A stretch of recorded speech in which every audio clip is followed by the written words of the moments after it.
এসময়ত পাহাৰেৰে আগুচি থকা এখন সৰু গাঁৱত প্ৰীতম নামৰ এজন ২০ বছৰীয়া যুৱক বাস কৰিছিল। সি বৰ অস্থিৰ আছিল। মনটো চিৰদিনৰ বাবে ঘূৰি ফুৰা চিন্তাৰে ভৰি পৰিছিল।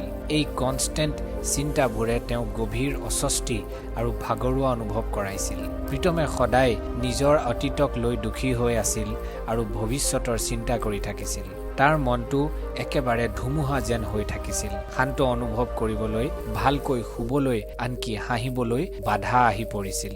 এদিন প্ৰীতমে পাহাৰৰ দূৰণিৰ এখন গাঁৱৰ কাহিনী শুনিলে। মানুহে কৈছিল তাত এজন জ্ঞানী বুঢ়া মানুহ বাস কৰে। চহৰখনৰ এজন প্ৰাক্তন্ত বিখ্যাত মনোবিজ্ঞানী। এই মানুহজনে গোটেই জীৱন বহুত মানুহক মনত শান্তি পাবলৈ সহায় কৰিছিল। এতিয়া তেওঁ ৰিটায়াৰ হ'ল আৰু প্ৰকৃতিৰ ওচৰত নিস্তব্ধ জীৱন কটায় আৰু কেতিয়াবা দৰ্শনাৰ্থীক পৰামৰ্শ আগবঢ়াবলৈ সুযোগ পালে সহায় কৰে। কৌতূহল আৰু নতুনকৈ পোৱা আশাৰে ভৰা প্ৰীতমে এই বুঢ়া মানুহজনক লগ পাব লাগিব বুলি সিদ্ধান্ত ল'লে। ভাবিলে হয়তো এই জ্ঞানী মানুহজনে মোক শান্তি বিচাৰি পাবলৈ সহায় কৰিব পাৰিব। দীঘলীয়া আৰু ভাগৰুৱা যাত্ৰাৰ অন্তত প্ৰীতমে অৱশেষত পাহাৰৰ কাষৰ গাঁওখন পালেগৈ। তাতে গৈ দেখিলে গাঁওখনৰ পৰা অকমান ওপৰত গছৰ পাতেৰে ভৰা সৰু ঘৰ এটা। ইয়াৰ বাৰাণ্ডাত বুঢ়াজনে চকু মুদি নীৰৱে বহি আছিল। গভীৰ শান্তিত ধ্যান কৰি আছিল। প্ৰীতমে লাহেকৈ তেওঁৰ ওচৰলৈ গৈ ক'লে, ককা, মোৰ মনটো বৰ অস্থিৰ। মই চিন্তা কৰাটো বন্ধ কৰিব নোৱাৰো আৰু মই মোৰ হৃদয়ত শান্তি বিচাৰিছো। আপুনি মোক সহায় কৰিব পাৰিবনে? ককাজনে লাহে লাহে চকু মেলি শান্ত হাঁহি এটা আগবঢ়ালে। তেওঁ উত্তৰ দিলে, মানে তুমি শান্তি বিচাৰিছা? ঠিক আছে বাৰু, তুমি মোৰ লগত আহা। মই তোমাক এটা সৰু কাম দিম। প্ৰীতমক তেওঁ নিজৰ সৰু চোতালখনলৈ লৈ গ'ল, য'ত তেওঁ গিলাচ এটা পানীৰে একেবাৰে সীমালৈকে ভৰাই দিলে। গিলাচটো ইমানেই ভৰি আছিল যে সামান্য জোকাৰ মাৰিলেই পানী ছিটিকি যাব।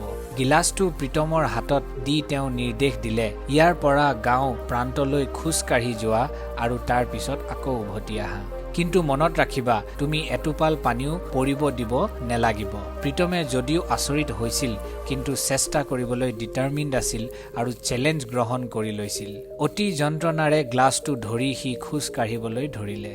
গাঁৱৰ ৰাস্তাটো সৰু আৰু ব্যস্ত আছিল। খোজ কাঢ়ি যোৱা মানুহ, দৌৰা দৌৰি, দোকানৰ চিঞৰ বাখৰ, কুকুৰে ভুকি থকা আদিৰে ভৰি আছিল। তথাপিও প্ৰীতমে ইফালে সিফালে চোৱা নাছিল।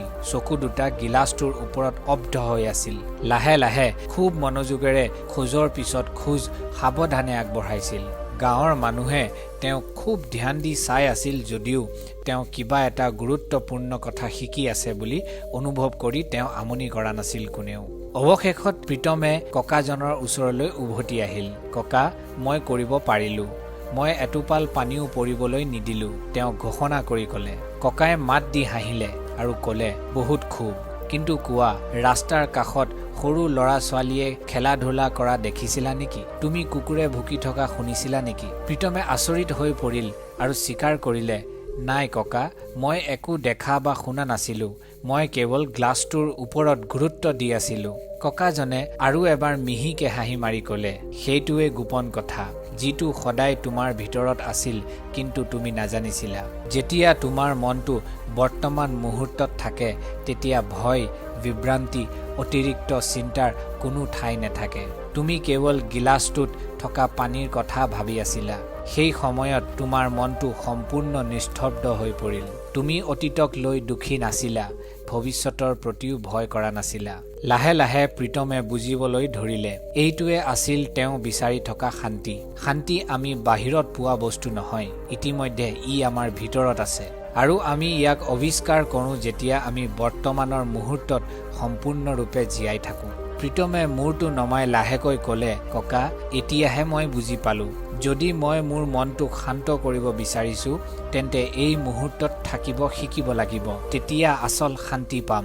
সূৰ্য অস্ত হোৱাৰ লগে লগে ককাজনে আকৌ হাঁহিলে। তাৰ শেষ পোহৰৰে মাটি স্পৰ্শ কৰিলে আৰু ঘৰলৈ উভতি আহিলে। প্ৰীতমেও ঘৰলৈ উভতি যোৱাৰ যাত্ৰা আৰম্ভ কৰিলে, কিন্তু তেওঁ এতিয়া আৰু সেই অস্থিৰ যুৱকজন নাছিল।